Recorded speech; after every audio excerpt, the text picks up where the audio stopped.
La cosa maldita de Ambrose Bierce. 1. No siempre se come lo que está sobre la mesa. A la luz de una vela de cebo, en un extremo de la rústica mesa, un hombre leía un libro. Era un viejo libro de cuentas muy usado y al parecer su escritura no era demasiado legible, porque a veces el hombre acercaba el libro a la vela para ver mejor. En esos momentos, la mitad de la habitación quedaba en sombra y solo era posible entrever unos rostros borrosos, los de los 8 hombres que estaban con el lector. 7 de ellos se hallaban sentados, inmóviles y en silencio, junto a las paredes de troncos rugosos y, dada la pequeñez del cuarto, a corta distancia de la mesa. De haber extendido un brazo, cualquiera de ellos habría rozado al 8º hombre que, tendido boca arriba sobre la mesa, con los brazos pegados a los costados, estaba parcialmente cubierto con una sábana. Era un muerto. El hombre del libro leía en voz baja. Salvo el cadáver, todos parecían esperar que algo ocurriera. Una serie de extraños ruidos de desolación nocturna penetraba por la abertura que hacía de ventana. El largo aullido innombrable de un coyote lejano, la incesante vibración de los insectos en los árboles, los gritos extraños de las aves nocturnas, tan diferentes del canto de los pájaros durante el día, el zumbido de los grandes escarabajos que vuelan desordenadamente y todo ese coro indescifrable de leves sonidos que, cuando de golpe se interrumpe, creemos haber escuchado solo a medias, con la sospecha de haber sido indiscretos. Pero nada de esto era advertido en aquella reunión. Sus miembros, según se apreciaba en sus rostros hoscos con aquella débil luz, no parecían muy partidarios de fijar la atención en cosas superfluas. Sin duda alguna, eran hombres de la vecindad, granjeros y leñadores. El que leía era un poco diferente, tenía algo de hombre de mundo, sagaz, aunque su indumentaria revelaba una cierta relación con los demás. Su ropa apenas habría resultado aceptable en San Francisco. Su calzado no era el típico de la ciudad y el sombrero que había en el suelo a su lado era el único que no lo llevaba puesto. No podía ser considerado un adorno personal sin perder todo su sentido. Tenía un semblante agradable, aunque mostraba una cierta severidad, aceptada y cuidada en función de su cargo. Era el juez, y como tal se hallaba en posesión del libro que había sido encontrado entre los efectos personales del muerto, en la misma cabaña en que se desarrollaba la investigación. Cuando terminó su lectura, se lo guardó en el bolsillo interior de la chaqueta. En ese momento, la puerta se abrió y entró un joven. Se notaba claramente que no había nacido ni se había educado en la montaña. Iba vestido como la gente de la ciudad. Su ropa, sin embargo, estaba llena de polvo, ya que había galopado mucho para asistir a aquella reunión. Solamente el juez le hizo un breve saludo. Lo esperábamos, dijo. Es necesario acabar con este asunto esta misma noche. Lamento haberlos hecho esperar, dijo el joven sonriendo. Me marché, no para eludir su citación, sino para enviar a mi periódico un relato de los hechos como el que supongo quiere usted oír de mí. El juez sonrió. Ese relato tal vez difiera del que va a hacernos aquí bajo juramento. Como usted guste, replicó el joven, enrojeciendo con vehemencia. Aquí tengo una copia de la información que envié a mi periódico. No se trata de una crónica que resultaría increíble, sino de una especie de cuento. Quisiera que formara parte de mi testimonio. Pero usted dice que es increíble. Eso no es asunto suyo, señor juez, si yo juro que es cierto. El juez permaneció en silencio durante un rato, con la cabeza inclinada. El resto de los asistentes charlaba en voz baja, sin apartar la mirada del rostro del cadáver. Al cabo de unos instantes, el juez alzó la vista y dijo: Procedamos con la investigación. Los hombres se quitaron los sombreros y el joven prestó juramento. ¿Cuál es su nombre? Le preguntó el juez. William Harker. ¿Edad? 27 años. ¿Conocía usted al difunto Hugh Morgan? Sí. ¿Estaba usted con él cuando murió? Sí, muy cerca. ¿Y cómo se explica su presencia? Quiero decir, Había venido a visitarlo para ir a cazar y a pescar. Además, también quería estudiar su tipo de vida tan extraña y taciturna. Parecía un buen modelo para un personaje de novela. A veces escribo cuentos. y yo a veces los leo. Gracias. Cuentos en general, no me refería solo a los suyos. Algunos de los presentes se echaron a reír. En un ambiente sombrío, el humor se aprecia mejor. Los soldados ríen con facilidad en los intervalos de la batalla, y un chiste en la capilla mortuoria, sorprendentemente, suele hacernos reír. Cuéntenos las circunstancias de la muerte de este hombre. Dijo el juez. Puede utilizar todas las notas o apuntes que desee. El joven comprendió, sacó un manuscrito del bolsillo de su chaqueta y tras acercarlo a la vela, pasó las páginas hasta encontrar el pasaje que buscaba. Entonces empezó a leer. 2. Lo que puede suceder en un campo de avena. Apenas había amanecido cuando abandonamos la casa. Íbamos en busca de codornices, cada uno con su escopeta, y nos acompañaba un perro. Morgan dijo que la mejor zona estaba detrás de un cerro que señaló y que cruzamos por un sendero rodeado de arbustos. Al otro lado, el terreno era bastante llano y cubierto de avena silvestre. Cuando salimos de la maleza, Morgan iba unas cuantas yardas por delante de mí. De repente, oímos muy cerca, a nuestra derecha y también enfrente, el ruido de un animal que se revolvía con violencia entre unas matas. Es un ciervo, dije. Ojalá hubiéramos traído un rifle. Morgan, que se había parado a examinar los arbustos, no dijo nada, pero había cargado los 2 cañones de su escopeta y se disponía a disparar. Parecía algo excitado y eso me sorprendió, pues era célebre por su sangre fría, incluso en momentos de súbito e inminente peligro.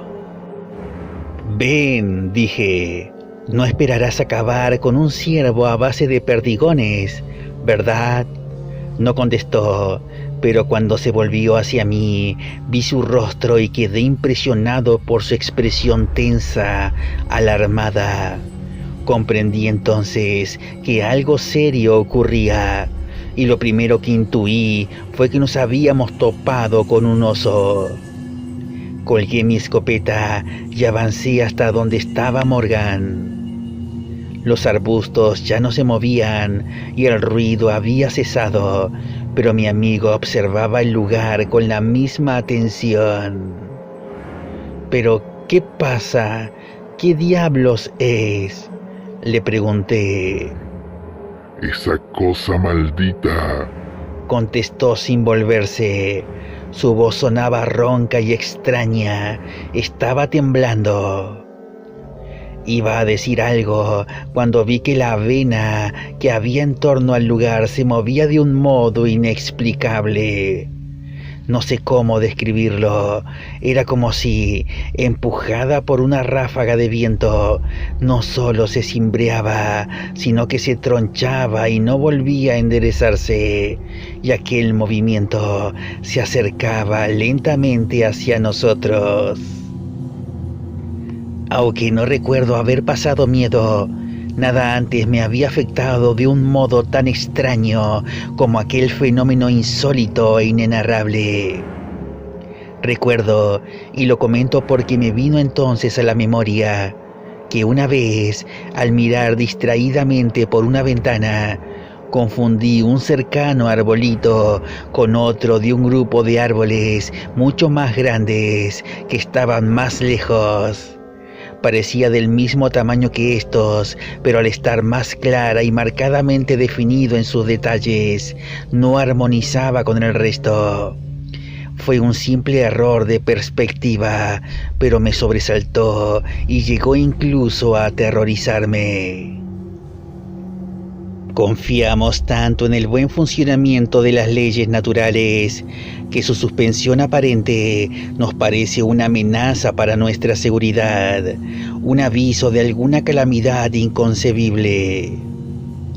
Del mismo modo, aquel movimiento de la maleza, al parecer sin causa, y su aproximación lenta e inexorable resultaban inquietantes. Mi compañero estaba realmente asustado. Apenas pude dar crédito a mis ojos cuando le vi arrimarse la escopeta al hombro y vaciar los 2 cañones contra el cereal en movimiento. Antes de que el humo de la descarga hubiera desaparecido, oí un grito feroz, un alarido como el de una bestia salvaje, y vi que Morgan tiraba su escopeta y a todo correr desaparecía de aquel lugar. En ese mismo instante fui arrojado al suelo por el impacto de algo que el humo ocultaba, una sustancia blanda y pesada que me embistió con gran fuerza. Cuando me puse de pie y recuperé mi escopeta que me había sido arrebatada de las manos, oí a Morgan gritar como si agonizara. A sus gritos se unían aullidos feroces, como cuando 2 perros luchan entre sí. Completamente aterrorizado, me incorporé con gran dificultad y dirigí la vista hacia el lugar por el que mi amigo había desaparecido. Que Dios me libre de otro espectáculo como aquel. Morgan estaba a unas 30 yardas, tenía una rodilla en tierra. La cabeza, con su largo cabello revuelto, descoyuntada espantosamente hacia atrás, y era presa de unas convulsiones que zarandeaban todo su cuerpo. Su brazo derecho estaba levantado y por lo que pude ver, había perdido la mano. Al menos yo no la veía. El otro brazo había desaparecido. A veces, tal como ahora, recuerdo aquella escena extraordinaria. No podía distinguir más que una parte de su cuerpo. Era como si hubiera sido parcialmente borrado. Ya sé, es extraño, pero no sé cómo expresarlo de otra forma. Y al cambiar de posición, volviera a apreciarse de nuevo en su totalidad. Debió de ocurrir todo en unos pocos segundos, durante los cuales Morgan adoptó todas las posturas posibles del obstinado luchador que es derrotado por un peso y una fuerza superiores. Yo solo lo veía a él, y no siempre con claridad. Durante el incidente soltaba gritos y profería maldiciones acompañadas de unos rugidos furiosos como nunca antes había oído salir de la garganta de un hombre o una bestia. Permanecí en pie por un momento sin saber qué hacer, hasta que decidí tirar la escopeta y correr en ayuda de mi amigo. Creí que estaba sufriendo un ataque o una especie de colapso. Antes de llegar a su lado, lo vi caer y quedar inerte. Los ruidos habían cesado, pero volví a ver, con un sentimiento de terror como jamás había experimentado, el misterioso movimiento de la vena que se extendía desde la zona pisoteada en torno al cuerpo de Morgan hacia los límites del bosque.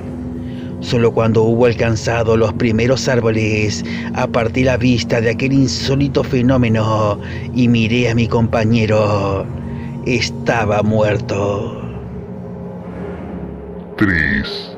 Un hombre desnudo puede estar hecho jirones. El juez se levantó y se acercó al muerto, tiró de un extremo de la sábana y dejó el cuerpo al descubierto. Estaba desnudo y a la luz de la vela mostraba un color amarillento. Presentaba unos grandes hematomas de un azul oscuro, causados sin duda alguna por las contusiones, y parecía que lo habían golpeado en el pecho y los costados con un garrote. Había unas horribles heridas y tenía la piel desgarrada, hecha jirones. El juez llegó hasta el extremo de la mesa y desató el nudo que sujetaba un pañuelo de seda por debajo de la barbilla hasta la parte superior de la cabeza. Al retirarlo, vimos lo que tenía en la garganta. Los miembros del jurado que se habían levantado para ver mejor lamentaron su curiosidad y volvieron la cabeza. El joven Harker fue hacia la ventana abierta y se inclinó sobre el alféizar a punto de vomitar. Después de cubrir de nuevo la garganta del muerto, el juez se dirigió a un rincón de la habitación en el que había un montón de prendas. Empezó a coger una por una y a examinarlas mientras las sostenía en alto. Estaban destrozadas y rígidas por la sangre seca. El resto de los presentes prefirió no hacer un examen más exhaustivo. A decir verdad, ya habían visto este tipo de cosas antes. Lo único que les resultaba nuevo era el testimonio de Harker. Señores, dijo el juez, estas son todas las pruebas que tenemos. Ya saben su cometido.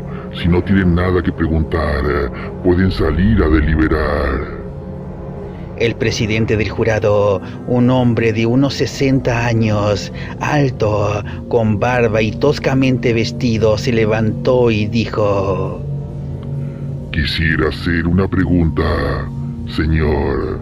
¿De qué manicomio se ha escapado este último testigo? Señor Harker, dijo el juez con tono grave y tranquilo. ¿De qué manicomio se ha escapado usted? Harker enrojeció de nuevo, pero no contestó, y los 7 individuos se levantaron y abandonaron solemnemente la cabaña, uno tras otro. Si ha terminado ya de insultarme, señor, dijo Harker tan pronto como se quedó a solas con el juez. Supongo que puedo marcharme, ¿no es así? En efecto. Harker avanzó hacia la puerta y se detuvo con la mano en el picaporte. Su sentido profesional era más fuerte que su amor propio. Se volvió y dijo: Ese libro que tiene ahí es el diario de Morgan, ¿verdad? Debe de ser muy interesante, porque mientras prestaba mi testimonio no dejaba de leerlo. ¿Puedo verlo? Al público le gustaría.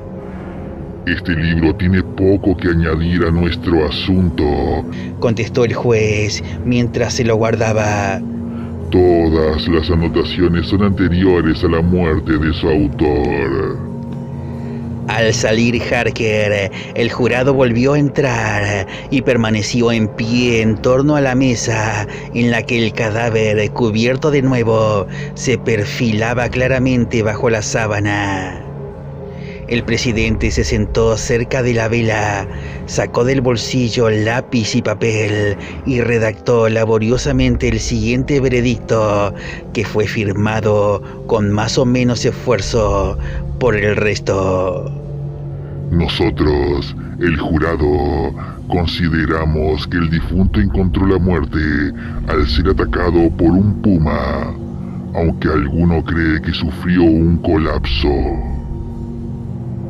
4. Una explicación desde la tumba. En el diario del difunto Hugh Morgan hay ciertos apuntes interesantes que pueden tener valor científico. En la investigación que se desarrolló junto a su cuerpo, el libro no fue citado como prueba porque el juez consideró que podría haber confundido a los miembros del jurado. La fecha del primero de los apuntes mencionados no puede apreciarse con claridad por estar rota la parte superior de la hoja correspondiente. El resto expone lo siguiente. Corría describiendo un semicírculo, con la cabeza vuelta hacia el centro, y de pronto se detenía y ladraba furiosamente. Al final, echó a correr hacia el bosque a gran velocidad. En un principio pensé que se había vuelto loco, pero al volver a casa no encontré otro cambio en su conducta que no fuera el lógico del miedo al castigo. ¿Puede un perro ver con la nariz? ¿Es que los olores impresionan algún centro cerebral con imágenes de las cosas que los producen? 2 de septiembre. Anoche, mientras miraba las estrellas en lo alto del cerco que hay al este de la casa, vi cómo desaparecían sucesivamente, de izquierda a derecha, se apagaban una a una por un instante, y en ocasiones unas pocas a la vez.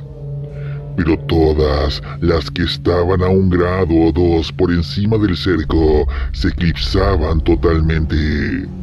Fue como si algo se interpusiera entre ellas y yo, pero no conseguí verlo, pues las estrellas no emitían suficiente luz para delimitar su contorno. Esto no me gusta nada. Faltan 3 hojas con los apuntes correspondientes a varias semanas. 27 de septiembre. Ha estado por aquí de nuevo. Todos los días encuentro pruebas de su presencia. Me he pasado la noche otra vez vigilando en el mismo puesto con la escopeta cargada. Por la mañana sus huellas, aún frescas, estaban allí, como siempre. Podría jurar que no me quedé dormido ni un momento. En realidad apenas duermo. Es terrible, insoportable. Si todas estas asombrosas experiencias son reales, voy a perder la razón. Y si son pura imaginación, es que ya la perdí. 3 de octubre. No me iré, no me echará de aquí. Esta es mi casa y mi tierra. Dios aborrece a los cobardes. 5 de octubre. No puedo soportarlo más.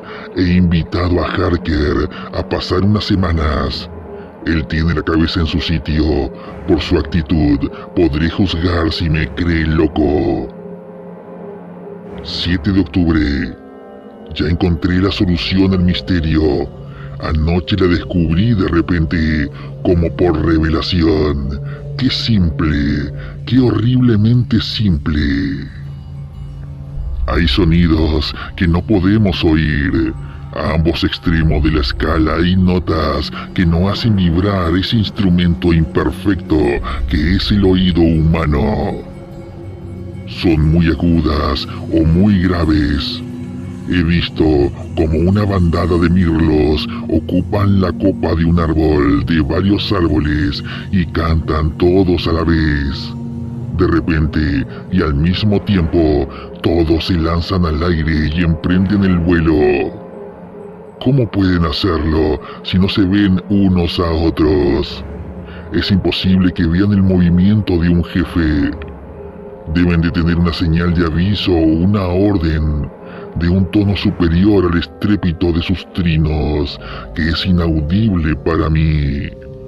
He observado también el mismo vuelo simultáneo cuando todos estaban en silencio, no solo entre mirlos, sino también entre otras aves como las perdices, cuando están muy distanciadas entre los matorrales, incluso en pendientes opuestas de una colina. Los marineros saben que un grupo de ballenas que se calienta al sol o juguetea sobre la superficie del océano, separadas por millas de distancia, se zambullen al mismo tiempo y desaparecen en un momento. La señal es emitida en un tono demasiado grave para el oído del marinero que está en el palo mayor o el de sus compañeros en cubierta, que sienten la vibración en el barco como las piedras de una catedral se conmueven con el bajo del órgano. Y lo que pasa con los sonidos ocurre también con los colores.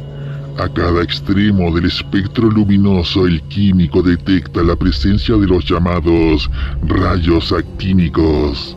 Representan colores integrales en la composición de la luz que somos incapaces de reconocer. El ojo humano también es un instrumento imperfecto y su alcance llega solo a unas pocas octavas de la verdadera escala cromática. No estoy loco, lo que ocurre es que hay colores que no podemos ver. Y Dios me ampare, la cosa maldita es de uno de esos colores.